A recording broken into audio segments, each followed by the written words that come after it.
Good evening, good morning, or good afternoon. I'm George, and this is another episode of Coffee Break with George. Tonight, the Nobel Peace Prize Committee have done something rare, restrained, and quietly devastating. They clarified the rules. After online speculations suggesting Donald Trump could or should receive the Nobel Peace Prize, the committee issued a brief reminder of how the nominations actually work, which is usual what institutions do when the internet starts writing acceptance speeches early. Supporters argued Trump's foreign policy deserves recognition. Critics argued the Nobel Committee does not operate on vibes alone. Both sides were very confident.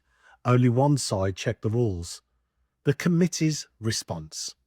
The committee didn't name Trump. He didn't have to. They simply explained that nominations are submitted by eligible individuals. Being nominated is not an endorsement from the Nobel Peace Prize, and hundreds of people are nominated every single year, which translated from the Nobel speak means, please, please calm down.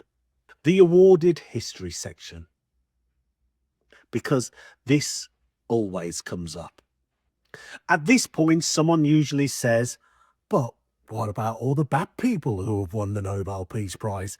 So let's be clear and clear the record accurately. First, no, Adolf Hitler did not win the Nobel Peace Prize. He was briefly nominated in 1939 sarcastically by Swedish politician protesting a previous award. The nomination was withdrawn, he was never considered, and no, the committee did not almost give it to him.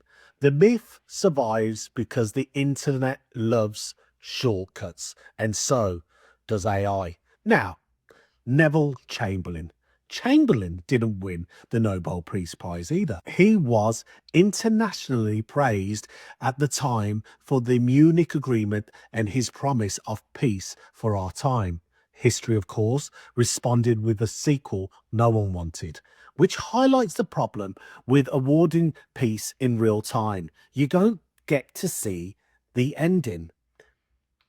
Then there's Muammar Gaddafi. No, he didn't win the Nobel Peace Prize either, but he was nominated notably after Libya abandoned its nuclear weapons program and saw rapprochement with the West.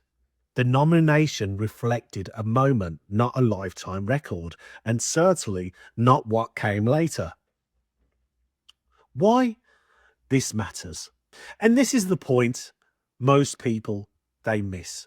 The Nobel Peace Prize often rewards intent, symbolic gestures, short-term outcomes, not final consequences.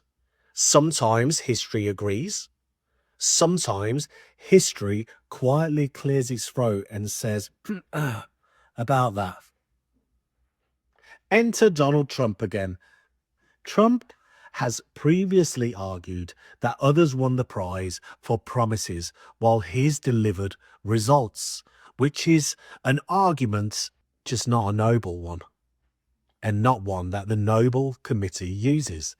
They don't award prizes based on self-assessment or volume. This isn't really about Trump. It's about how awards, symbols, and institutions get dragged into political culture wars. When that happens, peace becomes secondary and validation becomes the real prize. So no, the Nobel Committee didn't hint at anything.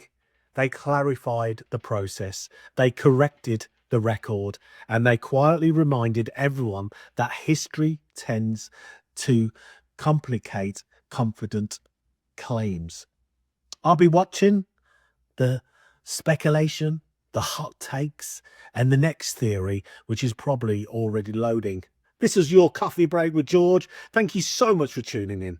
And if you have found any of this useful, please hit the subscribe button and share it with your friends.